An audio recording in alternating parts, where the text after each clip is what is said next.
Baik, Assalamualaikum warahmatullahi wabarakatuh. Alhamdulillahirrabbilalamin. Allahumma sholli ala Muhammad wa ala ali Muhammad. Selamat pagi teman-teman. Mudah-mudahan teman-teman masih dalam keadaan sehat dan bersemangat di masa karantina ini. Ini bukan karantina lagi sih sebenarnya karena udah new normal. Tapi nggak apa-apa, tetap jaga kesehatan, patuhi protokol kesehatan kalau pengen keluar, dan semoga masih bisa beraktivitas sebagaimana mestinya, baik itu harus pergi ke kantor tetap ataupun work from home, atau dalam kelas alternatif kita learn from home. Berarti balik lagi sama saya Kadri Fama, founder Arena Alternatif, portal humaniora dan seni pertama di Indonesia, dan teman-teman lagi ada di program kelas alternatif edisi 7. Di kelas ini kita akan belajar filsafat secara praktis. Jadi kita coba nurunin filsafat yang biasanya rumit menjadi sangat sederhana dan mudah diterapkan dalam kehidupan sehari-hari. Aspek yang ingin kita kaji pada kelas kali ini adalah mencintai. Wah, ini kan sangat krusial apalagi bagi teman-teman yang umurnya 20 sampai 29 tahun. Karena saya lihat audiens saya memang di range umur segitu, dan presentasi ini memang khususnya di target kepada teman-teman atau audiens yang memang udah ngisi form. Nah, apa sih yang akan kita bahas beberapa menit ke depan dalam kelas alternatif 7 ini? Saya beri judul kelas ini dengan judul Seni Mencintai dengan Rasional. Saya terinspirasi dari seorang sastrawan, yakni almarhum Sapardi Djoko Damono, yang punya puisi berjudul Aku Ingin, dan salah satu liriknya bilang, aku ingin mencintaimu dengan sederhana. Saya membayangkan kalau orang filsafat pasti gak akan setuju dengan konsep sederhana itu, karena filsafat tidak sederhana. Filsafat sangat mendalam dan menitik beratkan penggunaan akal atau rasio. Jadi kalau filsuf, dia akan bilang apa ya kira-kira? Saya coba rumuskan di kepala saya pakai experimental thought. Oke, saya pikir dia akan bilang seni mencintai dengan rasional. Maka terbentuklah atau terdesainlah kelas ini. Artinya dalam beberapa menit ke depan kita akan coba urai bagaimana seorang filsuf menjelaskan cara dia mencintai secara rasional yang mungkin bisa teman-teman terapkan dalam hubungan teman-teman, sehingga teman-teman mampu menghindari hubungan yang toksik atau perilaku yang bucin, posesif, atau apapun itu, agar mencintai seseorang dalam hidup teman-teman bisa seutuhnya. Asik. Mudah-mudahan sih gitu, tapi nggak tahu deh. Karena filsafat itu bukan bicara tentang benar atau salah, ini bicara tentang cocok atau nggak cocok. Sekarang kita lihat aja apa sih argumen filsuf-filsuf yang menyoal tentang mencintai secara atau dengan rasional ini. Kelas ini disusun berdasarkan buku bestseller dari seorang psikoanalisis bernama Erich Fromm berjudul The Art of Loving atau Seni Mencintai. Jadi beliau seorang filsuf juga, muridnya Sigmund Freud, dan luar biasanya filsuf ini dia mengkritik banyak hal dari gurunya. Jadi dia murid tapi dia banyak gak setuju sama gurunya, termasuk dalam hal penjelasan tentang cinta. Jadi di bukunya The Art of Loving, Erich Fromm banyak menjelaskan cinta itu sebuah kedisiplinan atau sesuatu yang harusnya kita pelajari, bukan given, bukan take it for granted. Ujub-ujub kamu jatuh cinta dan tara, kemudian kamu tahu gimana sih mencinta itu. Enggak, katanya Erich Fromm, cinta itu harus dipelajari. Nah, jadi beberapa menit ke depan kita akan coba lihat argumentasinya kenapa sih menurut dia cinta itu harus dipelajari dan gimana mencintai secara rasional ala filsuf atau psikoanalisis ini. Di awal kita mulai dengan penjelasan kenapa sih kita mesti mencintai dengan rasional. Kenapa cinta itu harus dipelajari? Kenapa nggak kayak orang awam atau orang kebanyakan bilang, ya cinta itu nggak usah dipikir-pikirin, cinta dijalani aja. Jadi katanya Erich Fromm, pandangan umum orang tentang jatuh cinta tanpa harus belajar, atau jatuh cinta bahasa saya secara natural. Jadi kamu membiarkan cinta itu berjalan, kemudian dengan anggapan setelah kamu jatuh cinta nanti kamu akan tahu gimana proses mencintai itu, gak ada jaminan bahwa kamu akan membahagiakan orang yang kamu cintai. Jadi karena kamu berangkat dari asumsi cinta itu nanti bisa aja lah belakangan, cara mencintai itu nanti akan mengalir begitu saja, kamu akan membuat pasangan kamu berpotensi gak bahagia sama kamu. Contoh, banyak orang udah ngerasa jatuh cinta, terus ketemu sama orang yang dia rasa juga pas, ketika minta perhatian jatuhnya malah eksploitatif. Dia malah menyita waktu si pacar ini atau yang dia cintai, terus pacarnya merasa di penjara, terus nggak nyaman, hubungannya berakhir. Atau ada orang yang ingin melindungi orang yang dia cintai, tapi malah jatuhnya posesif. Pacarnya lagi-lagi merasa tertekan atau terkekang dan tidak merdeka lah, katakanlah demikian. Walaupun sekarang di bulan Agustus ya, apa merdeka versimu, kan banyak orang yang nyindir itu kan. Ya percuma merdeka kalau kamu terjebak dalam hubungan yang posesif. Nah, itu kenapa bisa terjadi demikian, katanya Erich Fromm? Ya karena orang gak belajar bagaimana mencintai secara rasional atau dengan rasional. Akibatnya, karena kita beranggapan bahwa kita gak perlu belajar mencintai, banyak kesalahan yang kita lakukan ketika mencintai.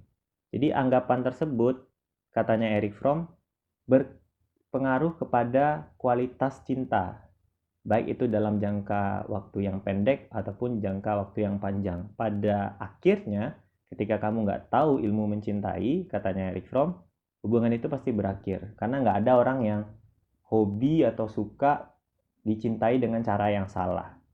Maka tesisnya Erich Fromm dari sini, kata beliau, mencintai itu bukan mencari objek yang dicintai, tapi adalah soal tentang bagaimana cara mencintai yang benar. Misal, kamu udah ketemu orang yang pas banget, tapi kamu selalu melakukan hal-hal yang dia nggak suka. Padahal ke kamunya dia suka nih. Gara-gara tindakan kamu yang bikin dia nggak nyaman, akhirnya kamu mencintai dia dengan cara yang salah, jatuhnya ke toxic relationship tadi atau hubungan yang mengekang tadi, dan akhirnya dia nggak nyaman, hubungannya berakhir. Banyak kan yang kayak gitu, ngerasa udah ketemu orang yang pas, tapi ternyata dalam praktik mencintainya sering bikin kesalahan dan hubungannya harus berakhir. Beda kalau kamu ketemu objek yang nggak pas atau dia biasa-biasa aja, tapi cara kamu mencintai yang baik itu ada atau kamu mencintainya dengan cara yang benar, maka hubungannya bisa aja sangat menyenangkan. Jadi katanya Erich Fromm, selama ini orang mencari subjek atau objek untuk dicintai dan lupa bagaimana cara mencintai yang benar. Itu keliru, katanya Erich Fromm. Harusnya pelajari dulu cara mencintai yang benar, baru nanti ketemu subjek atau objek apapun, segala sesuatu akan menjadi indah. Jadi dari sini Erich Fromm kemudian menyimpulkan, karena itulah cinta itu mesti dipelajari. Gak bisa ujub-ujub kita menyerahkan diri kita pada asumsi bahwa ya udahlah nanti bisa aja tuh, atau nanti bisa berjalan sebagaimana mestinya. Enggak. Iya, berjalan sih berjalan, tapi pasti nanti banyak kesalahan dan penyesalan pasti datang terakhir, katanya Erich Fromm. Maka kita harus belajar cara mencintai yang benar, dan itu pasti memerlukan akal, pasti memerlukan rasionalitas. Jadi kalau ada budayawan, kalau saya nggak salah, dia bilang kalau cinta itu masih bisa milih-milih, itu bukan cinta, itu kalkulasi. Di Erich Fromm kebalik. Justru kalau dia masih berupa perasaan-perasaan kayak gitu, itu belum cinta. Cinta harus melibatkan kalkulasi, harus melibatkan rasionalitas. Nah, gimana sih argumennya Erich Fromm dengan tesisnya yang menurut kita mungkin kebalik ya kalau selama ini kita pahami cinta yang secara natural tadi. Kita akan bahas satu persatu. Dalam hal penjelasan bagaimana seni mencintai dengan rasional itu, maka kita harus mulai menjelaskan apa sih problem orang dalam mencintai, khususnya di masyarakat modern. Kayak teman-teman ini kan produk zaman modern. Apa sih masalah yang sering muncul di populasi kita hari ini? Ada 6 tipe katanya Erich Fromm yang sering menjadi problematika cinta masyarakat modern. Pertama itu tipe reseptif atau tipe orang yang selalu ingin menyerap perhatian, atau kayak kata dasarnya itu kan reseptif atau menyerap. Jadi dia ingin selalu dicintai dan dimengerti oleh orang yang dia cintai. Jadi misalnya kamu berbuat kesalahan, kamu pengen dimengerti kayak ya udah sih itu kesalahan gitu. Nggak ada juga orang yang nggak salah. Namanya kan juga manusia.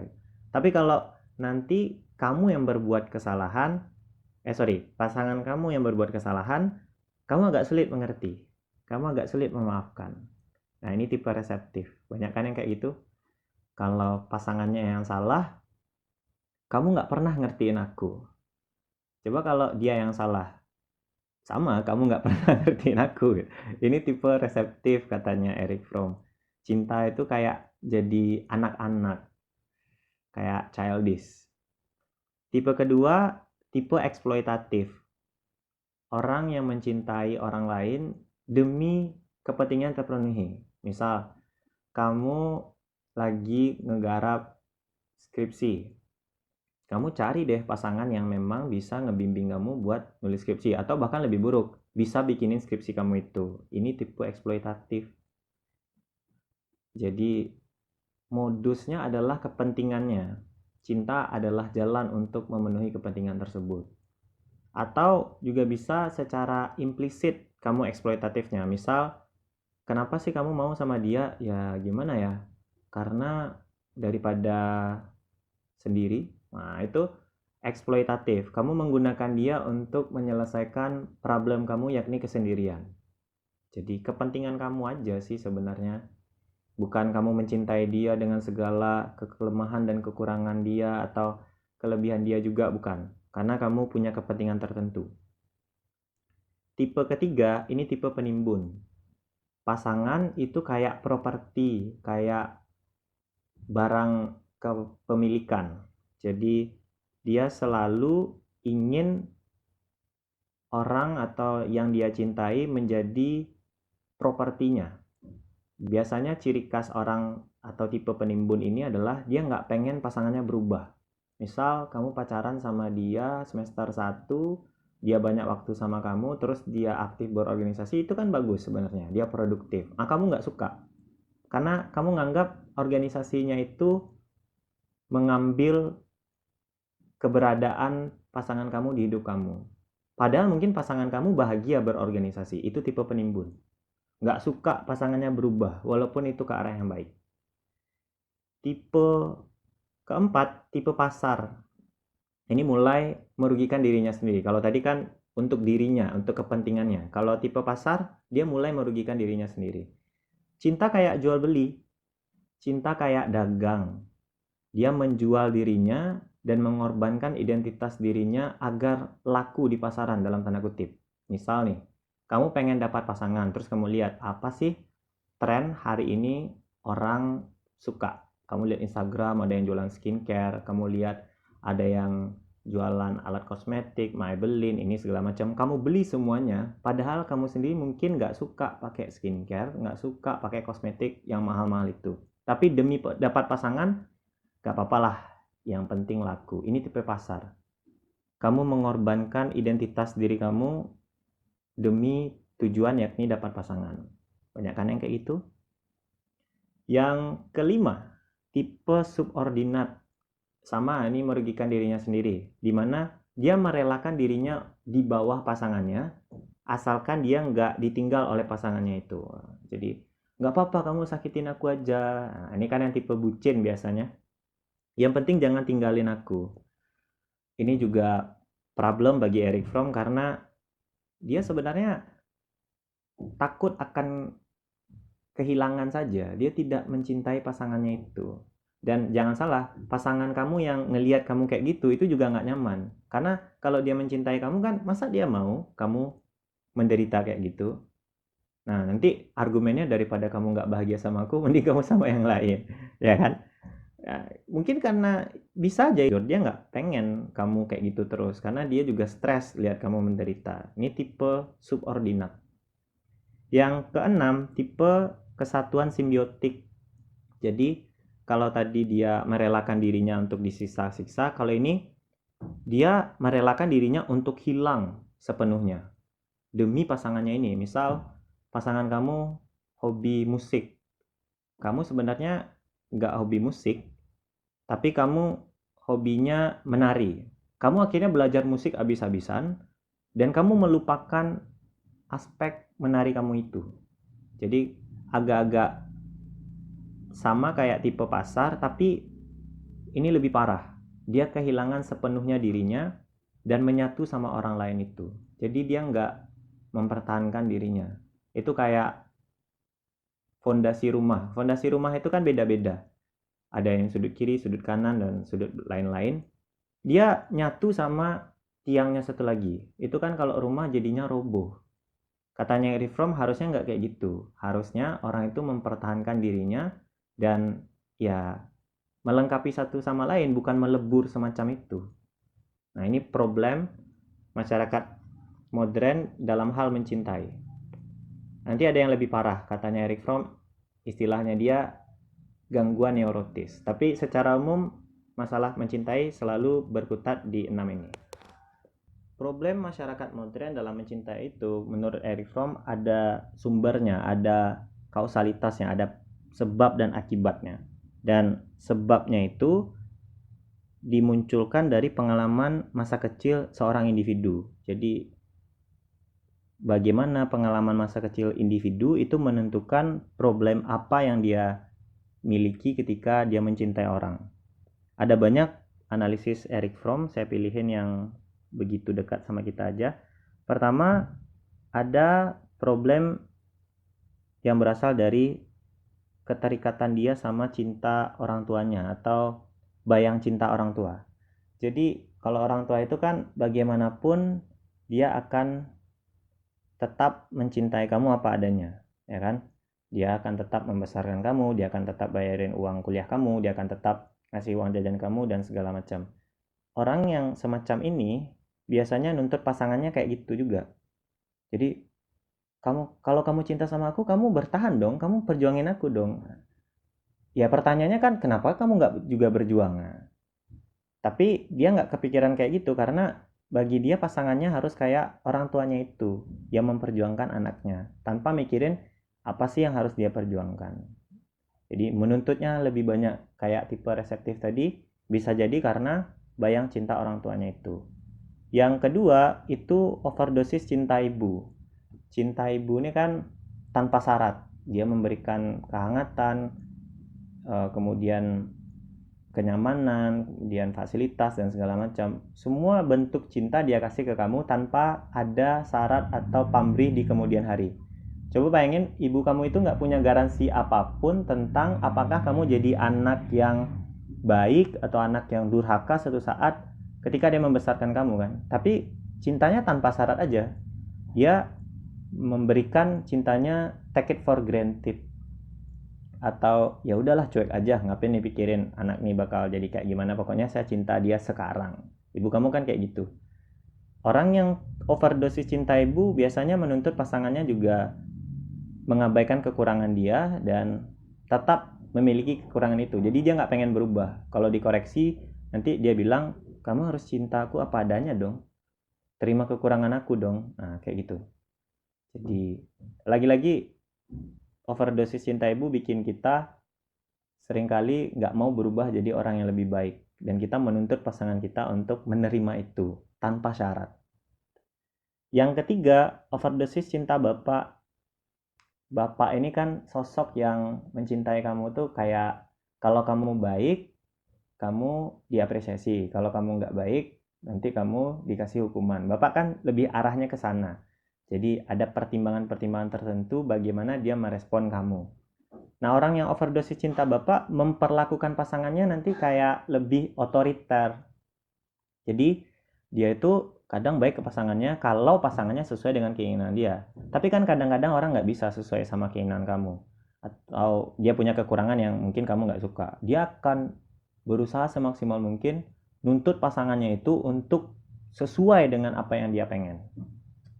Jadi saya nggak suka ya kamu kayak gitu, jangan lakukan itu lagi. Padahal dia suka melakukan itu. Katakanlah pasangan kamu suka main game, terus kamu larang dia main game. Padahal mungkin bisa di manage kan berapa waktunya main game, bukan berarti dia harus berhenti main game. Tapi kamu nggak suka, terus kamu punish dia, kamu hukum dia dengan tidak membalas chatnya selama 3 hari. Nah itu overdosis cinta bapak, kamu jadi otoriter. Yang keempat, cinta yang tidak komunikatif di masa kecil.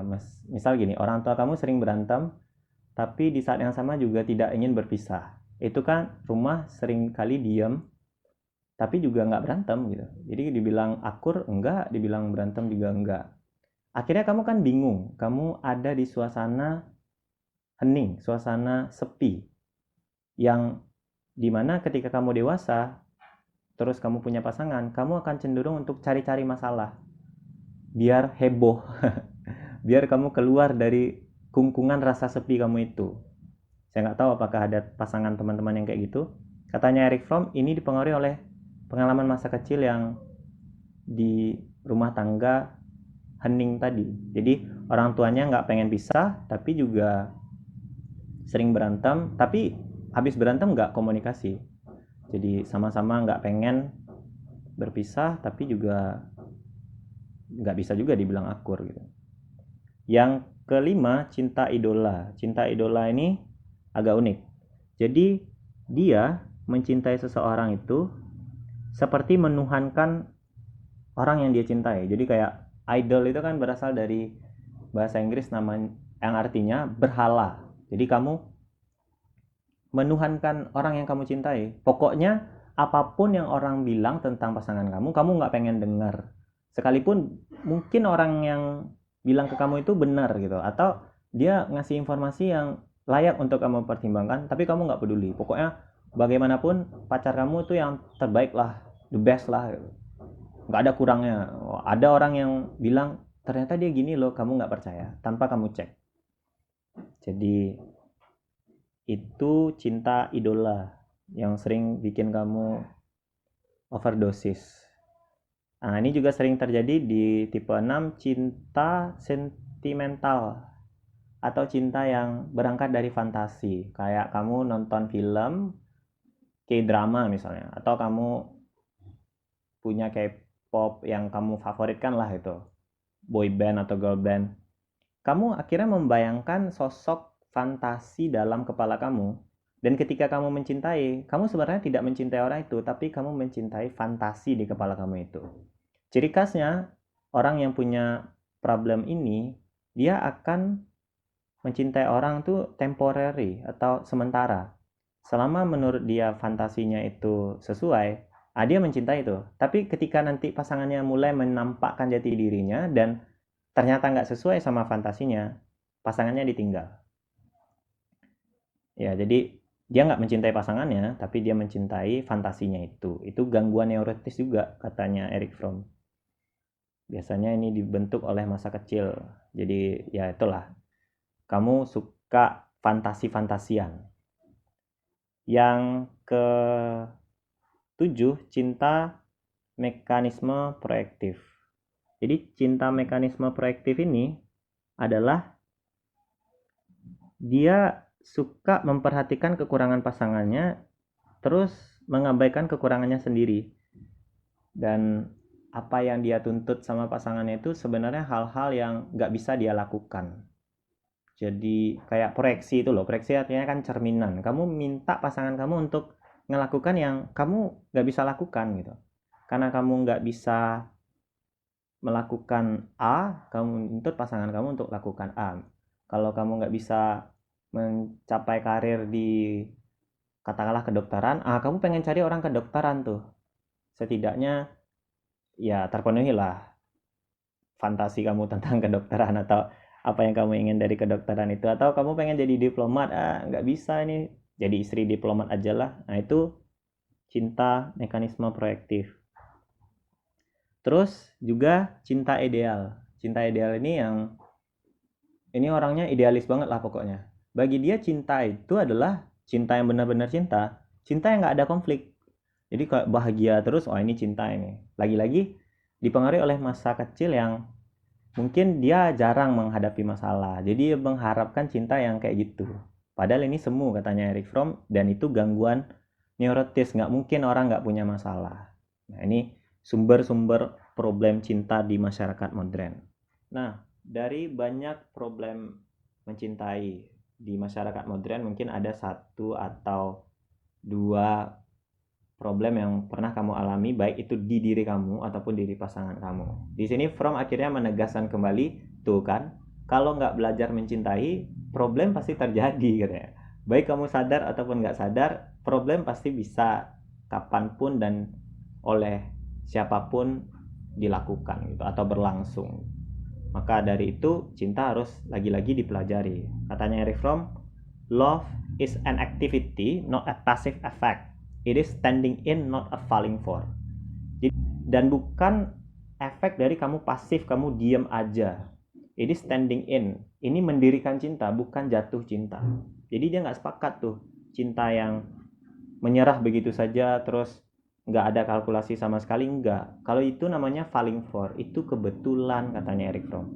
Kenapa kebetulan? Karena dalam dunia psikologi ketika kamu mengalami kecocokan secara visual atau secara audio, otak kamu merespon. Otak kamu ngerasa cocok sama individu yang waktu itu dekat sama kamu. Dan ini bisa terjadi ketika neuron kamu cocok aja sama dia, baik itu suaranya dia enak di telinga kamu atau wajahnya dia enak di mata kamu. Otak kamu akan memproduksi hormon-hormon. Khususnya itu hormon dopamin namanya. Jadi hormon dopamin ini adalah hormon kebahagiaan. Makanya ketika kamu ketemu sama dia, kamu kan rindu minta ampun, kamu pengen ketemu dia lagi, kamu pengen teleponan dia lagi, dan lain sebagainya. Itu kenapa? Karena ada hormon dopamin yang bekerja. Dan hormon dopamin ini nanti ada banyak cabangnya. Salah satunya ada endorfin. Seseorang akan merasa dirinya tidak merasakan rasa sakit. Misal kayak kamu di rumah sakit terus pacar kamu ngejenguk, kamu kan bisa ketawa. Padahal sebelumnya mungkin kamu sakit ya Allah kan gitu ya. Kayak frustasi minta ampun. Begitu dia datang, kamu lupa sesaat rasa sakit kamu. Kenapa? Ada endorfin yang diproduksi otak kamu. Terus juga ada serotonin. Ini pengendalian emosi, hormon yang membuat kamu nggak mudah marah. Misalnya baru-baru kamu kenal dia, kamu sangat mentolerir apapun yang terjadi di dirinya. Misalnya kayak dia kesandung gitu. Kesandung kan itu karena dia nggak lihat, tapi karena hormon serotonin bekerja, kamu ngeresponnya kayak, ada nggak apa-apa sayang? Nah, kan gitu kan. Oh, kamu oke kan? Selalu nggak marah bawaannya. Atau kalau dia telat, oh nggak apa-apa, aku baru kok. Andaikan kamu lama, aku bisa main Mobile Legend gitu-gitu. Serotonin bekerja. Dan hormon-hormon lain, ada banyak hormon yang terjadi di otak dan berlangsung di 5 bagian. Pokoknya intinya kamu akan merasa bahagia ketika kamu memproduksi hormon ini. Tapi masalahnya hormon ini hanya bertahan produksinya selama 2 tahun. Begitu mencapai masa produksi di tahapan akhir, dia akan berhenti dan hormon yang di stok akan jadi stok yang lama-kelamaan bisa menipis. Makanya lama-kelamaan orang tuh romantisnya berkurang karena hormon dopaminnya itu berhenti diproduksi. Itu problemnya. Baik itu kamu pacaran ataupun kamu nikah, romantisme pasti berkurang kan? Kenapa? Karena itu reaksi hormon. Dari sini menurut Eric Fromm, maka dari itu jatuh cinta yang falling for itu belum cinta yang sebenarnya. Itu baru proses menuju cinta itu. Cinta yang sebenarnya adalah yang standing in. Kamu bertahan dalam hubungan itu bahkan ketika hormon berhenti diproduksi. Jadi kalau selama ini kita merasa kayak cinta itu ala Milea atau apalah, cinta-cinta romantis kayak di film-film itu bukan cinta, itu reaksi hormon. Makanya saya dulu sempat bingung, kenapa sih ada orang yang pacaran itu nikah, terus kadang-kadang setelah nikah jadi nggak romantis atau jadi sering berantem. Ya itu hormon. Itu juga yang akhirnya kebingungan saya terjawab ketika ada orang yang nikah tanpa pacaran. Kenapa sih orang ada yang nikah tanpa pacaran ya? Terus tiba-tiba setelah dia nikah, dia bisa ngasih argumen, nikah itu enak, nikah itu pokoknya asik lah, seru lah, apalah. Lu kan dia nggak kenal sama pasangannya. Kenapa dia bisa bahagia kayak gitu? Nah, reverse logics-nya atau logika kebalikannya adalah, ternyata di dunia psikologi ada juga yang bilang, hormon itu bisa direkayasa. Kamu nggak kenal nih sama pasangan kamu atau yang nikah sama kamu. Tapi, jika kamu mendekap dia atau bahasa psikologinya tuh skin to skin contact atau kontak langsung dari kulit kamu ke kulit dia, itu tubuh kamu juga bisa bereaksi. Otak kamu akhirnya ngirim signal untuk memproduksi dopamin. Emang nggak cinta tuh, kayak wawancara Ferdi Nuril, seorang aktor ternama di layar kaca Indonesia ataupun layar lebar. Dia bilang setelah dia ijab kabul pun dia belum mencintai istrinya. Tapi begitu dia sudah berumah tangga sama istrinya, terjadi skin to skin contact kan, karena dia suami istri, baru dia mencintai istrinya, sangat mencintai. Bahkan dia aja nggak bisa ngejelasin rasa cintanya itu. Kamu lihat wawancara dia di sebuah acara talk show, Ferdi Nuril. Cinta yang selama ini kita pahami ternyata bukan cinta, itu reaksi hormon. Dan kalau itu yang kita kejar, itu bisa dibuat, bisa direkayasa. Pokoknya kamu tahu ilmunya, otak kamu nanti bekerja sesuai dengan mekanisme natural itu. Skin to skin contact selama 40 hari, otak kamu bekerja. Makanya ada orang yang dijodohin, awalnya dia nggak suka, tapi ternyata akhirnya dia suka. Lagi-lagi hormonnya ternyata bisa distimulus dengan skin to skin contact. Jadi cinta yang wow kayak Dilan Melea, kayak orang-orang pacaran itu reaksi hormon. Cinta sebenarnya, kata Eric Fromm, ada di standing in. Ada pada komitmen kamu mendirikan cinta itu. Misal, kamu lagi bosan nih sama pacar kamu, terus ada orang yang datang. Secara kemenarikan mungkin dia menarik juga menurut kamu. Tapi ada kesadaran dalam diri kamu, enggak lah, saya udah punya pacar. Terus kamu blok orang yang dekatin kamu ini. Itu kan kesadaran kamu bahwa kamu udah punya pasangan. Kamu secara rasional mempertimbangkan, pasangan saya ini nggak salah apa-apa, kenapa saya harus selingkuh? Hanya karena saya bosan misalnya. Emangnya saya nggak pernah membosankan dia atau bikin dia bosan sama saya? Kan pernah. Nggak lah, saya tetap sama pasangan saya. Itu yang cinta, katanya Eric Fromm. Sebuah kedisiplinan kamu bertahan di dalam atau standing in, kamu mendirikan cinta itu. Dan dari situlah nanti baru kamu akan ketemu cinta yang sebenarnya atau cinta yang seutuhnya. Kayak kakek nenek di meme-meme itu loh, dia ngelihat pasangannya itu sama kayak orang muda ngelihat satu sama lain. Kenapa? Karena dia mendirikan cinta. Dia tidak berhenti di reaksi hormon. Iya sih, mungkin reaksi hormon itu penting, bikin romantisme dan bla bla segala macam. Tapi jangan berhenti di sana. Yang lebih lanjut daripada hormon atau reaksi-reaksi dopamin tadi justru adalah komitmen kamu itu. Jadi kalau ada pasangan kamu yang bilang, kok kamu ngebosanin, mungkin bukan karena kamu membosankan, tapi pasangan kamu belum standing in, belum berkomitmen, belum bertahan di dalam. Nah, untuk bisa standing in, untuk bisa bertahan di dalam, ada ilmunya, ada kalkulasinya, ada mindset-mindset tertentu yang harus kamu paham.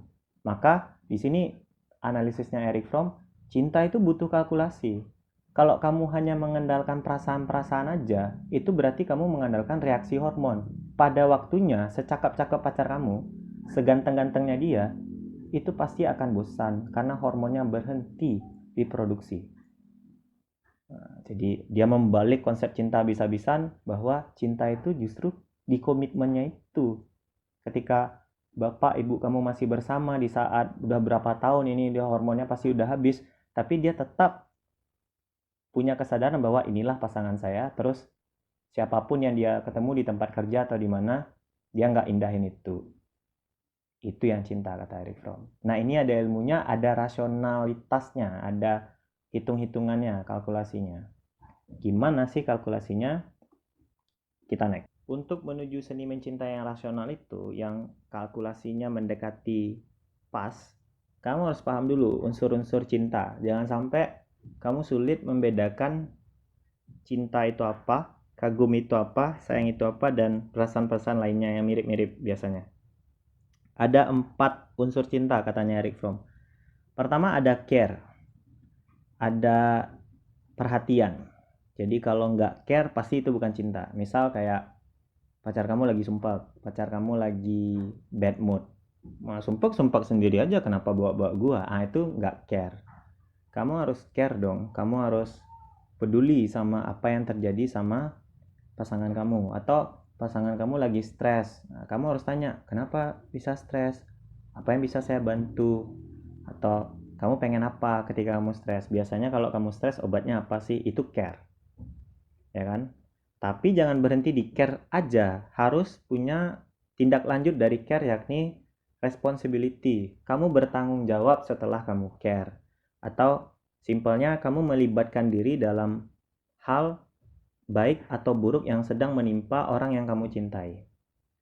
Misal kayak, oke, sekarang kamu sumpah, jadi kita gimana? Apakah kita liburan? Aku bawa kamu pergi ke pantai, atau kita karaokean, atau gimana? Kamu melibatkan diri dalam hidupnya itu setelah kamu care, ya kan?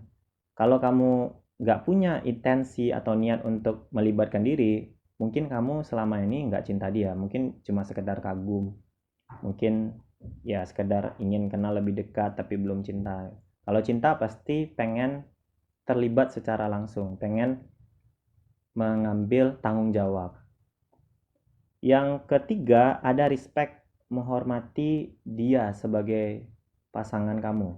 Jadi kalau tadi kan tipe penimbun itu dia pengen menjaga pasangannya untuk tetap jadi properti, untuk tetap sebagaimana yang dia suka, yang dulu-dulu misalnya, nggak boleh berubah. Atau dia selalu menuntut pasangannya seperti apa yang dia bayangkan, ya kan, fantasi tadi dan bla bla segala macam. Kalau beda, kamu nanti menghina dia. Kalau beda nanti kamu ngomel, kamu marah. Nah itu berarti kamu nggak respect. Kalau cinta pasti respect, kamu paham nilai-nilai yang dia anut, kamu menghormati pandangan hidup dia, kamu menghormati mindset yang dia punya dan lain sebagainya. Walaupun terhadap yang salah, kamu tetap mengingatkan, tapi kamu nggak pernah menghakimi dia. Kamu selalu respect. Itu unsur ketiga. Cinta nggak boleh menghakimi hanya karena kamu berbeda. Yang keempat, knowledge. Ini kunci dari semua aktivitas cinta. Kamu harus tahu kamu melakukan yang dilakukan oleh pasangan kamu yang dia suka atau enggak. Maksudnya, kamu tahu nih, kalau kamu melakukan A, dia suka. Kalau kamu melakukan B, dia nggak suka. Banyak orang yang menyangka bahwa dengan melakukan sesuatu pasangannya suka, padahal pasangannya nggak suka gitu. Misal dengan nelpon-nelpon terus tiap malam, perhatian biar dia nggak ninggalin kamu. Loh padahal dia pengen istirahat misalnya. Nah itu knowledge atau pengetahuan tentang apa yang pasangan kamu suka atau nggak suka. Ini wajib sebagai unsur cinta, biar cinta kamu jadi nggak salah cara atau salah alamat. Maksudnya A malah efeknya B, maksudnya B malah efeknya C. Dan nggak harus cinta pada pasangan aja, cinta kepada siapapun harus kayak gitu. Baik cinta pada orang tua, kamu harus tahu dia suka anak yang gimana. Cinta kepada teman, kamu harus tahu dia tipe teman yang blak-blakan atau dia lebih suka teman yang sopan misalnya. Jangan sampai kamu mencintai teman kamu bawain cara pembawaan kamu yang dia nggak suka. Misal kamu orang yang ceplas-ceplos, dia orang yang sensitif, kalau satu kata aja itu bisa menggores hatinya gitu. Jadi kamu pengen ceplos-ceplos, maksudnya bercanda agar kamu dekat. Padahal dia nggak kayak gitu. Nah, ujung-ujungnya cinta pertemanan kalian jadi kandas. Nggak jadi deh best friend. Jadi knowledge penting sebagai unsur dalam mencintai. Jadi 4 ini harus diingat. Selanjutnya, ketika kamu udah memastikan bahwa oke, ini cinta, ini bukan kagum, ini bukan sayang segitu aja, enggak. Tapi saya memang mencintai dia, dan semua unsur untuk mencintai sudah saya lakukan ke dia tanpa saya sadari sebelumnya. Berarti saya cinta dia dong. Katanya Eric Fromm, kamu harus paham dulu prinsip dalam mencintai ini. Misal, ketika kamu mencintai, kamu harus bentuk watak orang yang mencintai dulu. Banyak orang salah dalam proses awal dia mencintai. Dia menyangka mencintai itu harus mencari orang yang pas, cari kesana kesini, putus sama si A, putus sama si B, nggak cocok, nggak pas. Jangan-jangan kamunya yang nggak akan pernah pas sama siapapun. Kenapa? Mentalitas kamu bukan mentalitas pecinta. Kamu harus jadi orang yang punya mentalitas pecinta dulu. Caranya apa? Kamu jangan mencari orang yang pas saja, tapi kamu berupayalah untuk jadi orang yang pas. Analoginya, kalau di Erich Fromm, bagi dia cinta itu kayak seni. Iya sih, ada unsur bakatnya, kayak waktu kecil kamu bisa ngelukis. Tapi kan pada saat kamu kecil, kamu punya bakat itu, yang bisa kamu lukis palingan gunung 2, matahari, jalan, sama rumah. Terus kasih mataharinya agak terang itu, kasih garis-garis, kan gitu doang. Ya kan? Kalau kamu ingin mencintai orang dan hubungannya nggak toksik, bentuk mentalitas pecinta dulu, bahwa kamu bersedia untuk mencintai. Maka kamu bersedia untuk menyesuaikan diri sama pasangan kamu itu, mengerti pengennya dia apa, dan lain sebagainya. Sama kayak unsur-unsurnya tadi, lebih ke arah prakteknya atau kemauan kamu untuk menerapkan unsur-unsur tadi loh, katanya Erich Fromm. Karena seperti seorang pelukis, karena tadi kan analoginya seni, seperti seorang pelukis, andai dia ketemu objek yang biasa aja, tapi teknik dia melukis itu wah, objek yang biasa bisa jadi indah. Atau kamu yang hobi fotografi gitu, kaleng di sebuah tempat, katakanlah bukan tempat yang mewah kayak di jalan atau di mana gitu, di sekitarnya ada rumput, begitu kamu pandai ngambil angle yang bagus, itu kan kaleng itu bisa jadi estetik. Cinta juga kayak gitu. Ketika kamu tahu bagaimana cara mencintai yang benar, menerapkan unsur-unsur tadi, maka orang yang kamu ketemu pun yang awalnya biasa aja, bisa aja kamu cintai secara layak. Karena kamu tahu bagaimana cara mencintai yang benar. Jadi mencintai ini harus sebagai karakter kamu, atau kamu punya watak seorang pecinta. Efek dari kamu punya watak sebagai seorang pecinta, apakah berhasil atau tidak, bisa diukur dari apakah kamu mencintai semua orang atau tidak. Jadi semua orang itu harus dicintai kalau kamu memang udah berhasil membentuk karakter atau watak pecinta ini, katanya Erich Fromm. Tapi setiap orang itu dicintai dengan cara yang berbeda-beda. Nanti dia akan jelaskan objek-objek mencintai. Pokoknya semua harus dicintai deh, katanya Erich Fromm. Tapi caranya beda. Beda antara pacar kamu sama orang tua kamu, cara kamu mencintai teman kamu sama pacar kamu, ya itu beda-beda. Tapi semuanya harus kamu cintai, karena kamu punya watak pecinta itu. Yang kedua, prinsipnya adalah miliki cinta yang matang. Jadi cinta yang memberdayakan satu sama lain. Kamu tidak melebur dengan pasangan itu, atau kamu tidak mengikuti apa hobi pasangan kamu, apa yang dia suka sama kamu. Enggak, kamu tetap jadi diri yang sebagaimana mestinya. Kamu tetap jadi diri kamu. Dan kamu melengkapi pasangan kamu dengan diri kamu itu.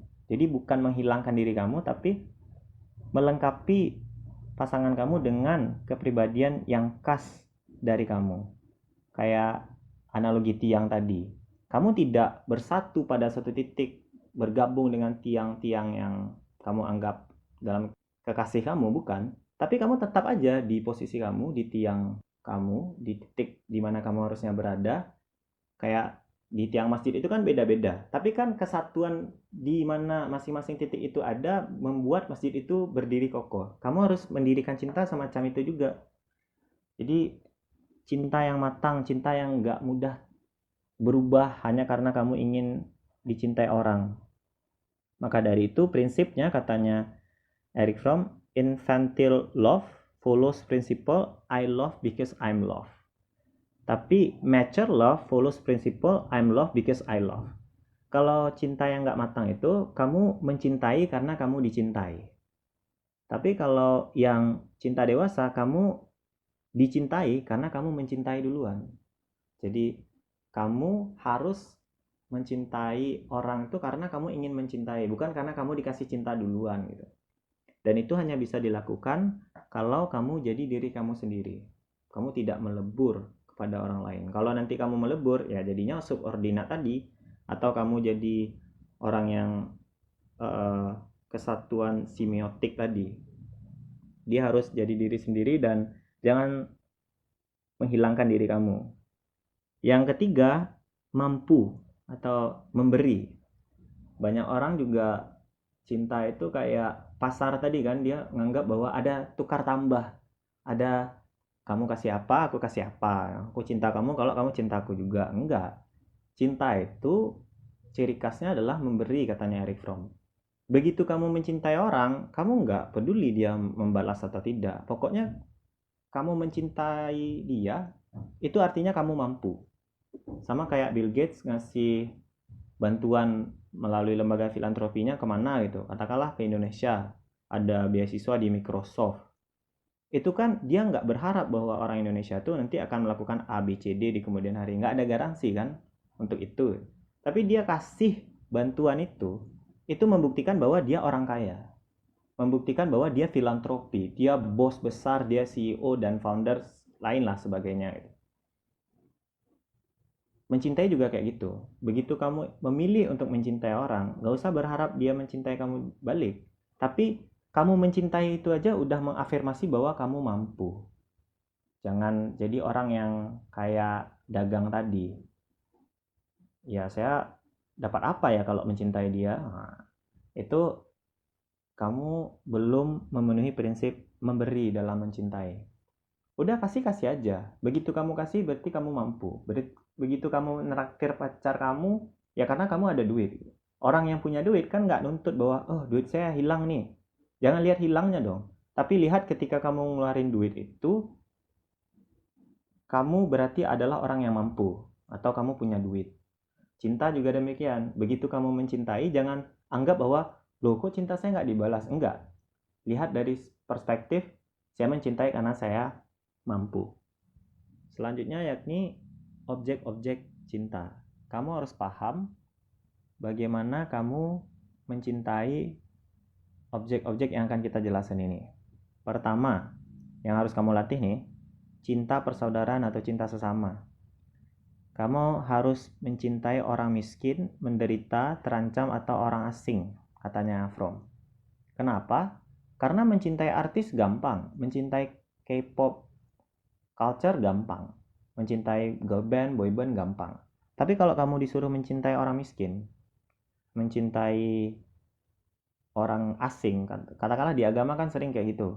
Belum dikatakan seseorang beriman kecuali dia mencintai saudaranya sebagaimana ia mencintai dirinya sendiri. Itu berarti kamu untuk mencintai Allah dengan cara beriman, kamu harus mencintai saudara kamu. Jadi ini penting untuk membentar itu tadi. Dan katanya Fromm, just love for one individual which excludes other love is not love. Love for one's country which is not a part of one's love for humanity is not love, but is idolatrous worship. Kalau cinta yang mengabaikan cinta-cinta yang lain, itu bukan cinta. Cinta pada negeri yang mengabaikan cinta pada kemanusiaan itu bukan cinta. Itu penghambaan terhadap berhala. Kenapa? Karena logikanya gini loh. Yang berhak menentukan hierarki itu kan Tuhan. Dan kata Tuhan cuma ada dua hierarki. Dia atau Tuhan itu sendiri sama makhluk. Ya manusia, tumbuhan, hewan. Semua itu adalah ciptaan Tuhan. Dan kalau kamu ingin bertuhan atau beriman, kamu harus cintai semua makhluk ini setara. Begitu ada yang kamu bilang, saya nggak cinta sama dia, saya cintanya sama ini. Berarti kan ada hierarki baru, ada level baru di atas atau di antara makhluk-makhluk ini. Berarti Tuhan punya saingan sekarang. Ya kan? Ada pemberhalaan terhadap cinta yang lebih eksklusif. Makanya tadi kan ada jenis problem cinta, cinta idola. Kamu menuhankan akhirnya orang yang kamu anggap spesial itu. Padahal cinta yang semacam itu katanya Erich Fromm bukan cinta, itu penyembahan terhadap berhala. Berapa orang yang mengabaikan banyak aspek sosialnya hanya karena dia mencintai seseorang, ya kan? Karena pengen banget sama itu cowok atau pengen banget sama itu cewek, teman diabaikan, orang tua dilawan, kakak nggak didengerin, banyak lah pokoknya. Itu bukan cinta katanya Erich Fromm, itu pemberhalaan terhadap berhala.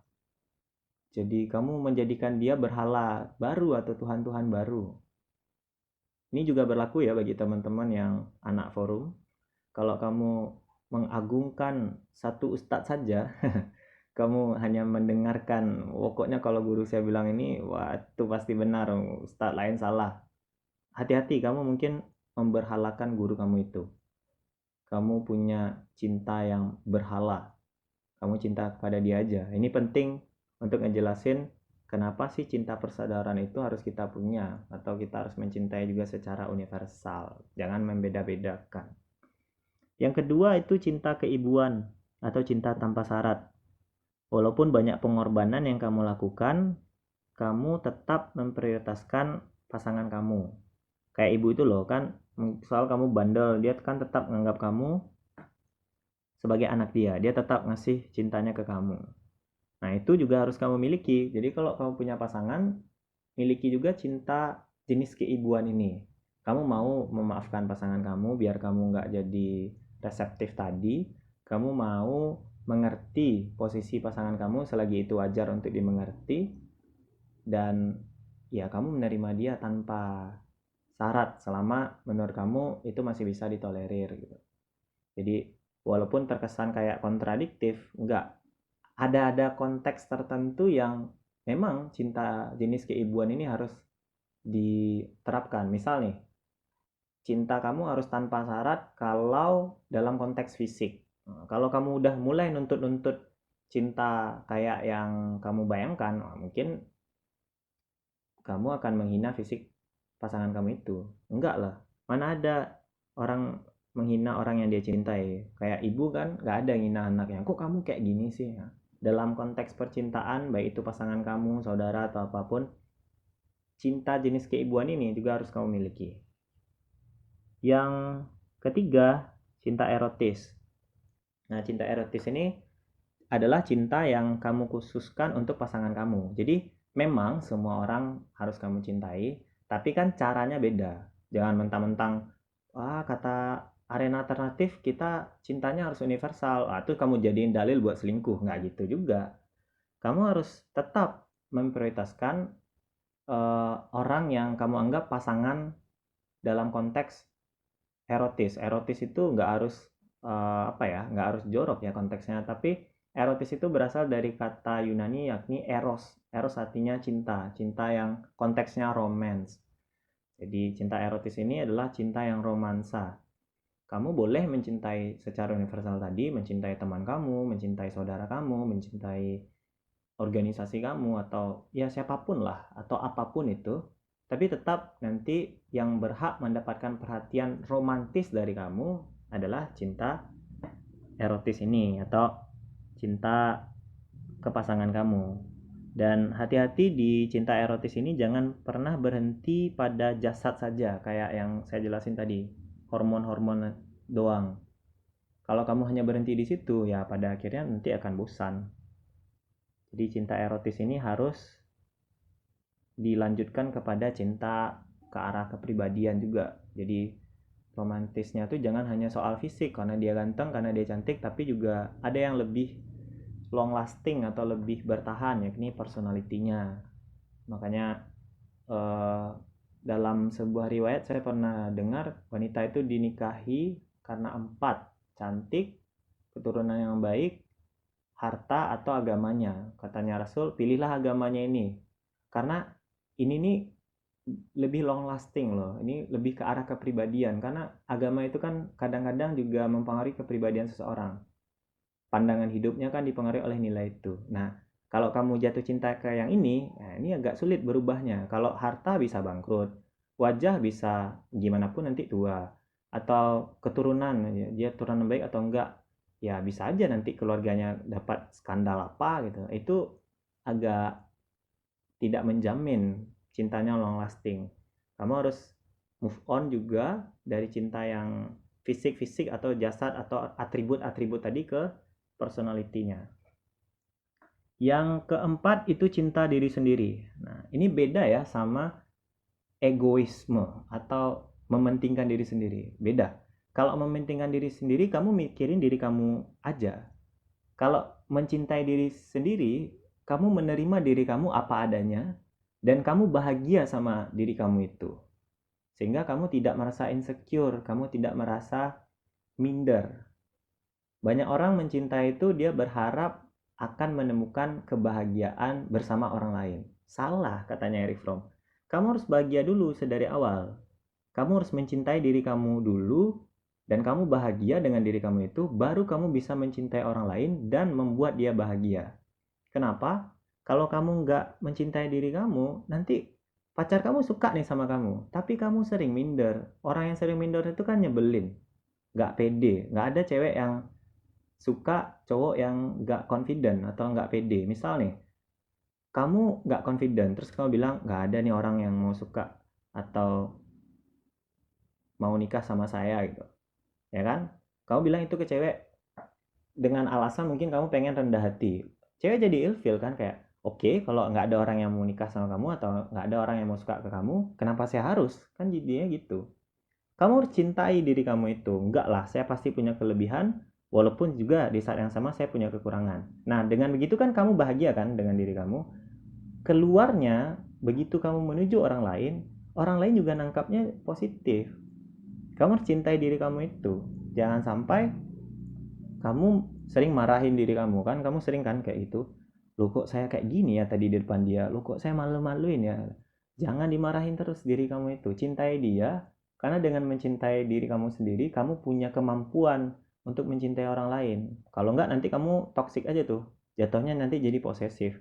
Kamu curiga terus pasangan kamu dekat sama siapa atau beraktivitas di mana. Karena kamu merasa insecure dengan diri kamu.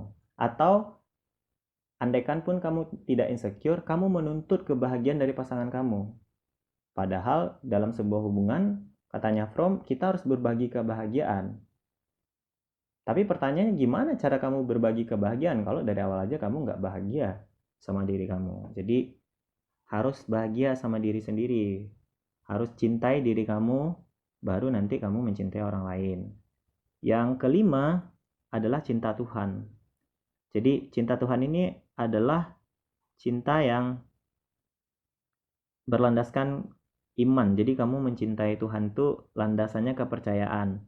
Kamu mencintai semua sifat-sifat Tuhan, kayak sifat maha adilnya, maha pengampunnya dia, atau mungkin juga maha penyiksa dia. Pokoknya apapun yang terjadi dalam hidup kamu, dalam objek yakni Tuhan, cinta kepada Tuhan, ya kamu landasannya adalah iman.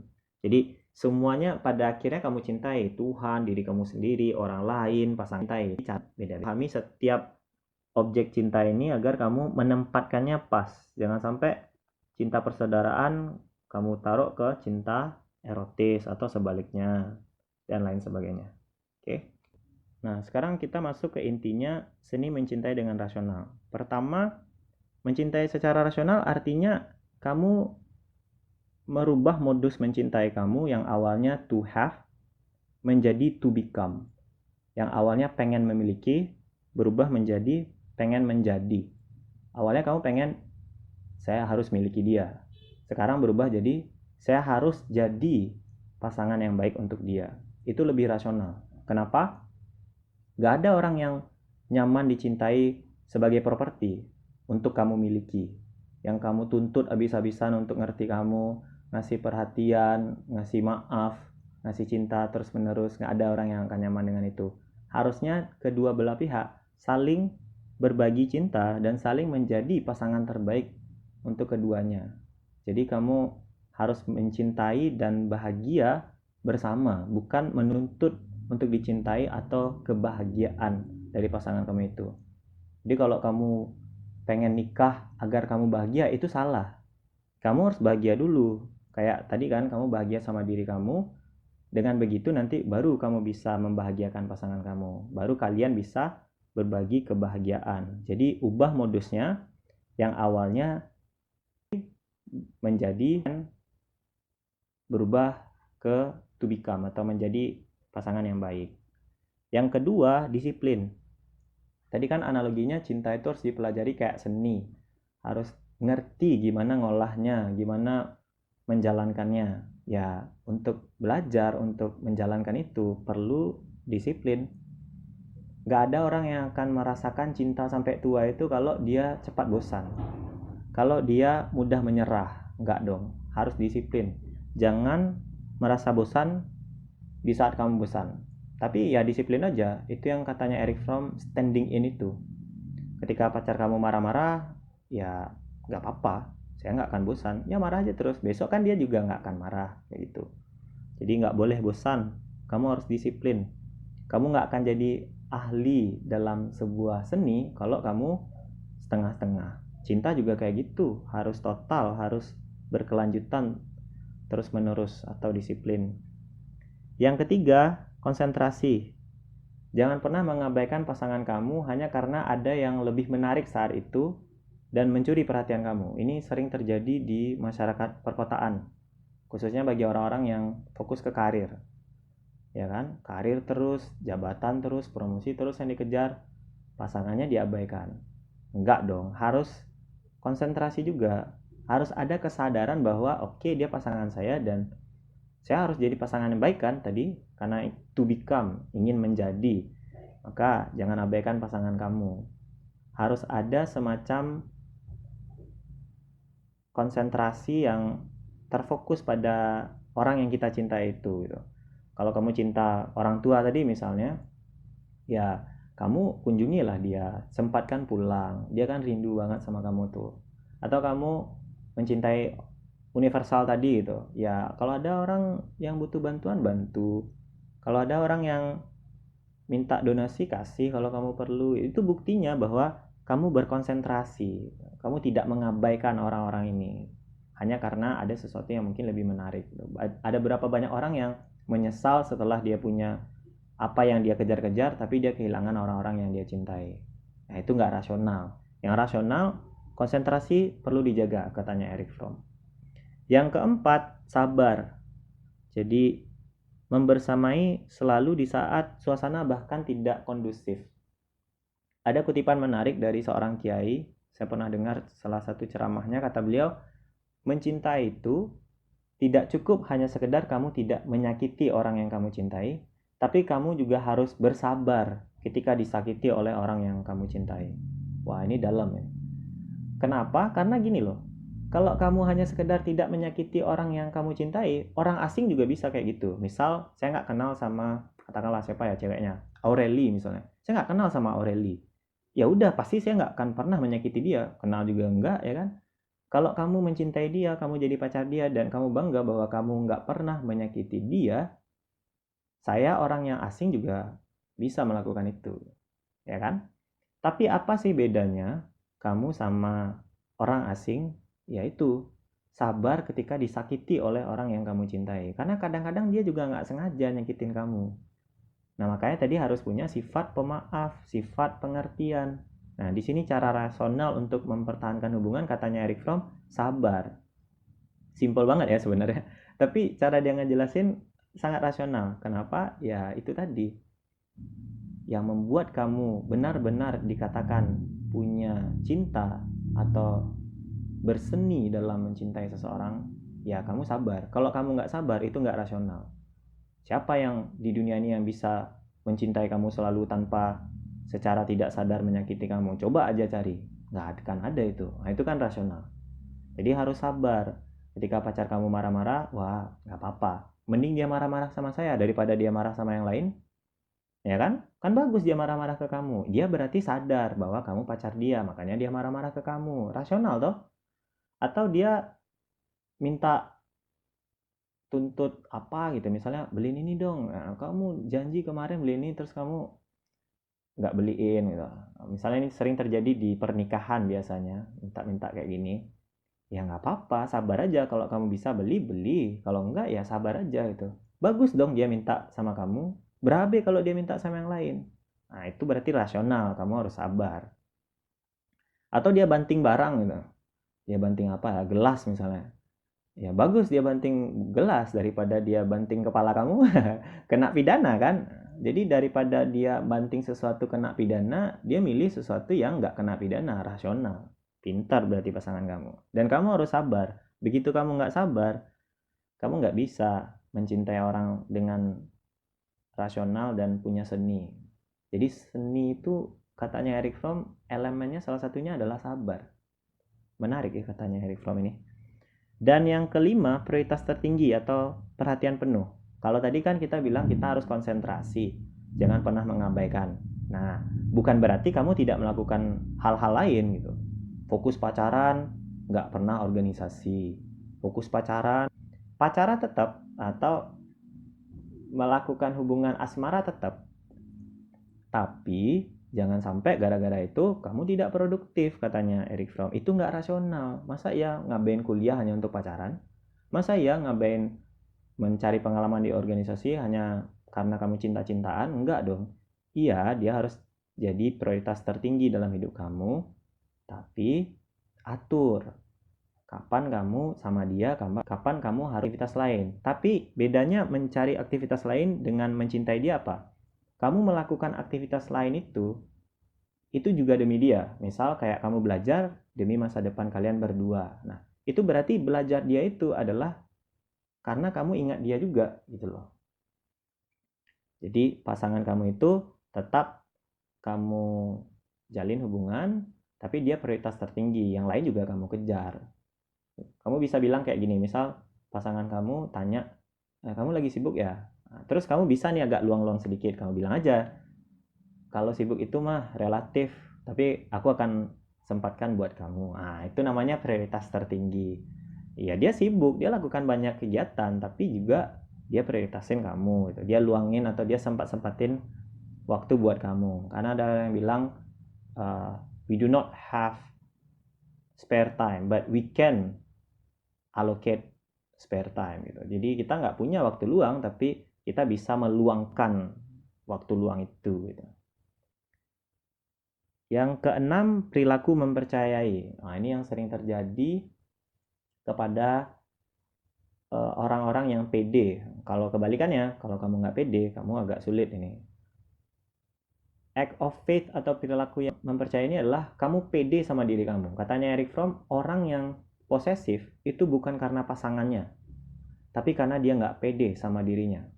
Misal, kamu larang pasangan kamu main futsal, kamu larang pasangan kamu untuk organisasi dan lain sebagainya, karena kamu takut dia nanti ketemu orang banyak terus jatuh cinta. Itu bukan karena pasangan kamu yang hobi organisasi futsal dan sebagainya gitu, bukan. Kata Erich Fromm, karena kamu nggak pede. Coba kalau kamu pede, pasti kamu nggak posesif. Emangnya seberapa tidak berharganya kamu sehingga kamu mengasumsikan banyak orang bisa menggantikan posisi kamu. Kalau kamu semudah itu digantikan oleh orang lain, itu kan berarti kamu nggak berharga, ya kan? Jadi itu penghinaan bagi diri kamu ketika kamu posesif, karena kamu nggak pede.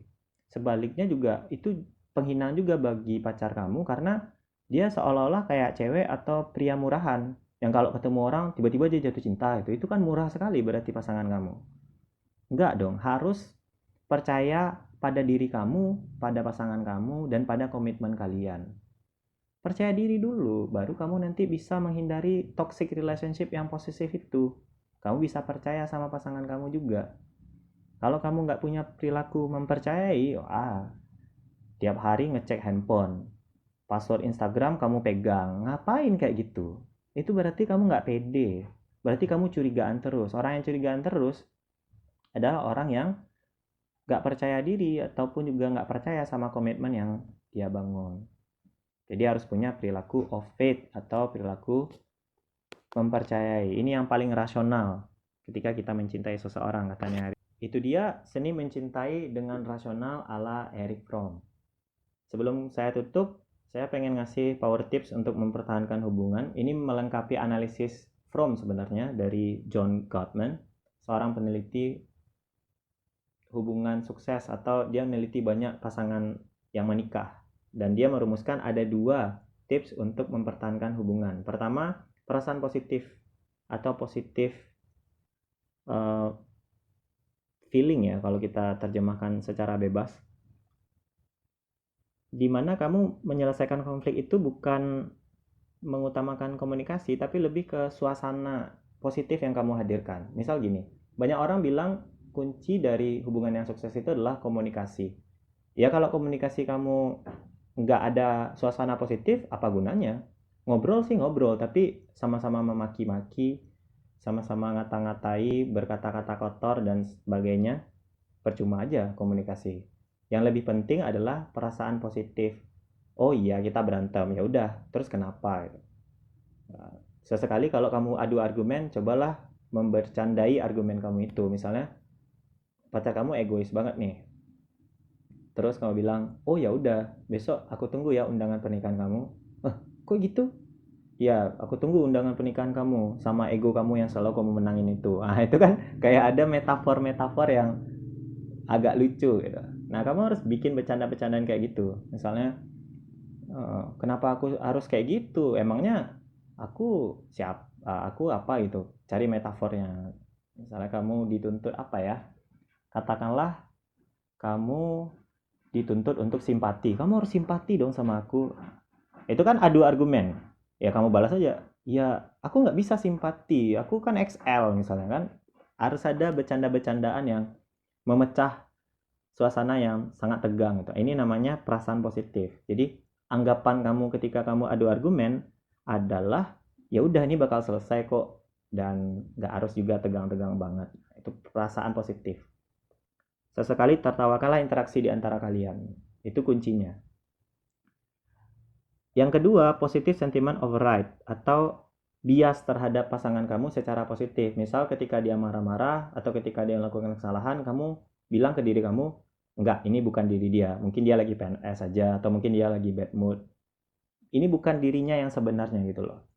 Jadi kamu selalu punya kesimpulan bias terhadap pasangan kamu dan kamu selalu bela pasangan kamu ketika dia melakukan kesalahan. Tapi ingat ya, kesalahan yang menurut kamu masih wajar gitu. Bukan berarti besok dia selingkuh terus tiba-tiba selingkuhnya udah berkali-kali, kamu masih maafin dia. Itu jatuhnya bucin. Kamu takut ditinggalin, makanya kamu nggak bilang apa-apa. Nggak gitu juga.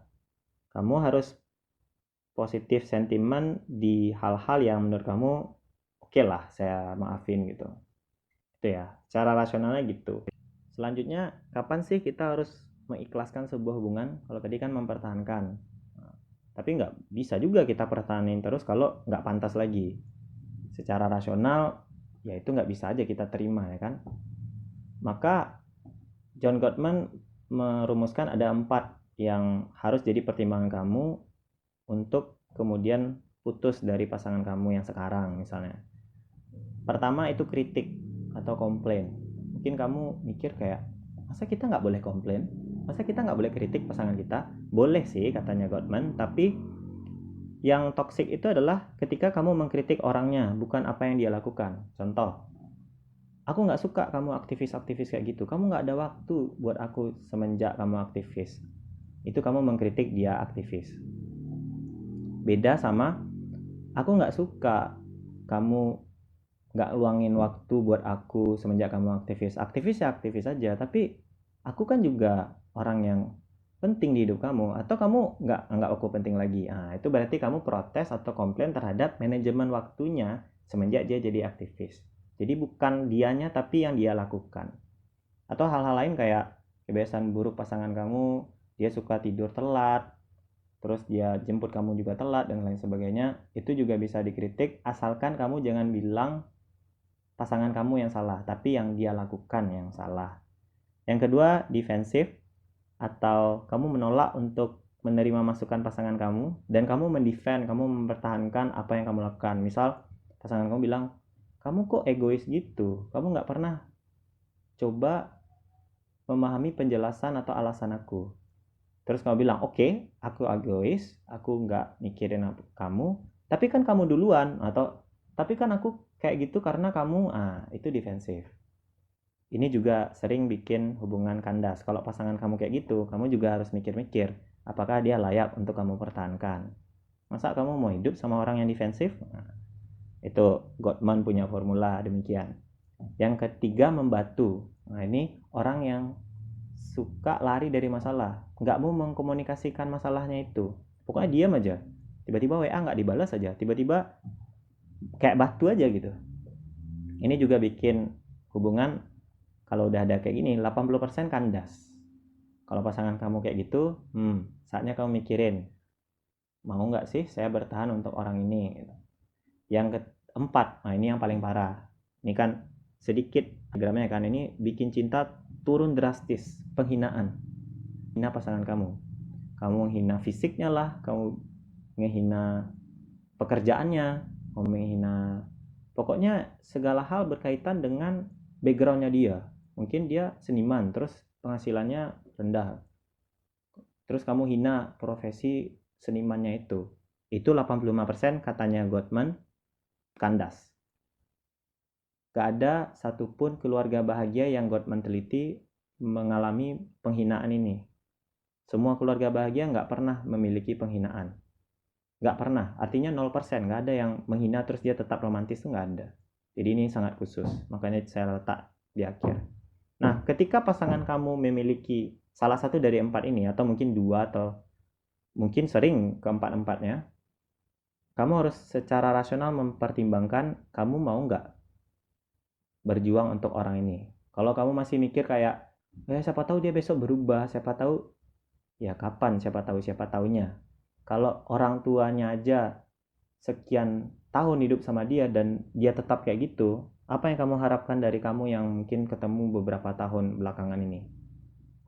Dan ingat, 85% kalau ada salah satunya dari 4 ini, katanya Gottman, itu kandas. Maka kamu harus mikirin secara rasional, yaitu kamu pengen bertahan untuk orang semacam ini atau enggak.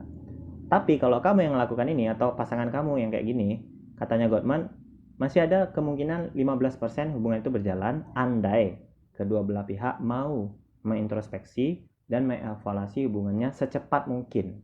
Jadi jangan dibiarin lama-lama. Andaikan pun dibiarin lama-lama, nanti cintanya udah hilang, tapi kalian ya melakukan hubungan kayak formalitas.